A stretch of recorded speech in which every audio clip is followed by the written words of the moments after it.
अस्सलामुअलैकुम वरहमतुल्लाहि वबरकातुहू। दीन की समझ हर मुसलमान मर्द और औरत पर फ़र्ज है और पाकीज़गी हमारे ईमान का आधा हिस्सा है। गुस्ल जनाबात हो या हैज़ और निफास के बाद जो गुस्ल हैं, सही तरीके से गुस्ल करना बेहद ज़रूरी है। अगर गुस्ल नहीं होगा तो नमाज और इबादत कबूल नहीं होती।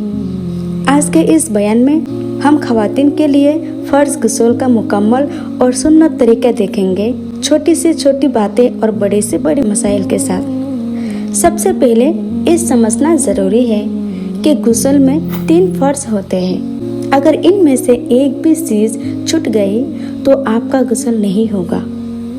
सबसे पहला है कुल्ली करना। इस तरह कुल्ली करना कि मुंह के हर हिस्से तक पानी पहुंच जाए। अगर रोज़ा ना हो तो घरघरा कर करना चाहिए। दूसरी है नाक में पानी डालना। नाक की नरम हड्डी तक पानी पहुंचना और उसे साफ करना।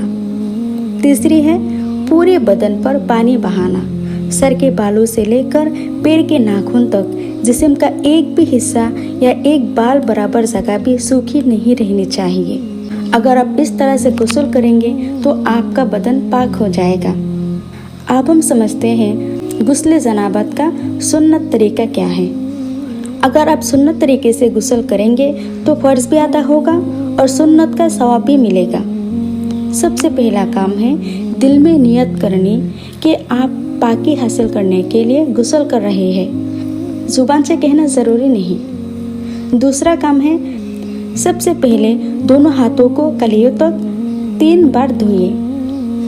तीसरा काम है जिस्म पर या शर्मगाह पर जहाँ भी नजासत लगी हो उसे पहले अच्छी तरह धोकर साफ कर ले। उसके बाद जैसे नमाज के लिए वज़ू किया जाता है बिल्कुल वैसे ही वज़ू करें। अगर आप ऐसी जगह नहा रही हैं जहाँ पानी जमा हो रहा है तो पैर आखिर में धोइए। उसके बाद सर पर 3 मरतबा इस तरह पानी डालें कि बालों के जड़ों तक पानी अच्छी तरह से पहुँच जाए।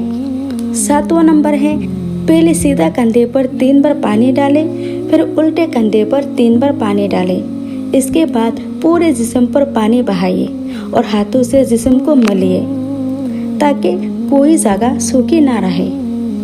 औरतों की गुस्ल में कुछ ऐसी बातें होती हैं जहाँ अक्सर गलती हो जाती है, इन पर खास ध्यान दें। सबसे पहला है अगर बाल गूंदे हुए हैं, अगर आपने चोटी बांधी हुई है तो उसे खोलना ज़रूरी नहीं है, लेकिन शर्त यह है कि पानी बालों की जड़ों तक पहुंचना लाजमी है। अगर चोटी इतनी सख्त गूंदी हो कि जड़ों तक पानी ना पहुंचे या बाल खुले हुए हो तो पूरे बालों को ऊपर से नीचे तक भिगोना फ़र्ज है। हैज़ के बाद के गुस्ल में एहतियात बाल खोल कर धोना बेहतर है ताकि कोई शक ना रहे।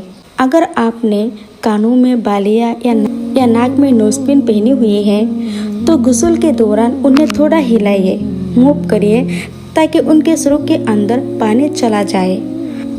अगर अंगूठी या चूड़ियाँ टाइट है तो उन्हें भी आगे पीछे करें ताकि नीचे की स्किन सूखी ना रहे। उसके बाद आते हैं नेल पॉलिश। गुस्ल से पहले नेल पॉलिश को रिमूवर से मुकम्मल साफ करना। नेल पॉलिश के रहते हुए गुस्ल बिल्कुल नहीं होगा क्योंकि पानी नाखून तक नहीं पहुंचता। लिपस्टिक या वाटरप्रूफ मेकअप को भी अच्छी तरह साफ कर ले।